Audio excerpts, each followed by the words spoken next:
L'horizon judiciaire de l'ancienne présidente argentine Cristina Kirchner s'assombrit. Un juge a demandé jeudi son arrestation pour entrave à l'enquête au profit de l'Iran sur l'attentat contre une mutuelle juive qui avait fait 25 morts en 1994. L'ancienne présidente de gauche 2007-2015, élue sénatrice en octobre, bénéficie d'une solide immunité parlementaire. C'est le juge fédéral Carlo Bonadio qui a mis en examen Madame Kirchner pour trahison et demandé son placement en détention. En octobre, il l'avait convoquée et l'ex-présidente avait rejeté ses accusations. Le juge considère qu'un pacte qu'elle avait conclu en 2012 avec l'Iran était une manière de permettre aux suspects iraniens de se dérober à la justice argentine. L'accord prévoyait que des hauts fonctionnaires iraniens, soupçonnés d'avoir commandité l'attentat contre la mutuelle Amia, soient entendus par des magistrats argentins à Téhéran faute de pouvoir le faire à Buenos Aires. Le pacte avait été approuvé par le Parlement argentin, mais l'Iran n'avait finalement pas respecté les termes de l'accord. Nisman à l'origine. Cristina Kirchner, 64 ans, a prêté serment la semaine dernière comme sénatrice. Avant tout placement en détention, le Sénat devrait d'abord voter la levée de son immunité.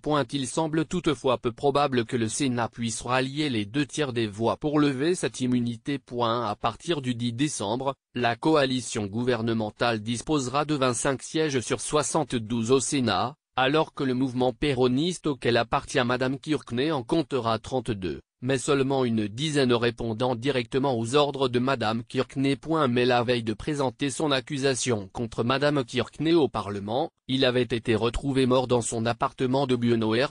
Comme celle sur l'attentat de 1994, l'enquête sur les causes de la mort de Nisman, suicide ou meurtre, n'a pas abouti. L'Iran est accusé par Buenos Aires et Israël d'avoir commandité l'attentat de 1994 contre le bâtiment abritant les institutions juives d'Argentine, qui constitue le plus grave acte antisémite jamais perpétré en Amérique latine, mais aucun procès n'a pu avoir lieu jusqu'ici pour juger les responsables. Le juge Bonadio a repris début 2017 l'enquête entamée par le procureur Nisman. Entrave, acte. En revanche, une autre accusation pour entrave antérieure à l'enquête, dans les années qui ont suivi l'attentat, est actuellement jugée lors d'un procès dont les accusés sont l'ex-président Carlos mené en 1989-1999, le juge en charge de l'enquête dans les années 1990 Juan José Galano et le patron des services de renseignement de l'époque.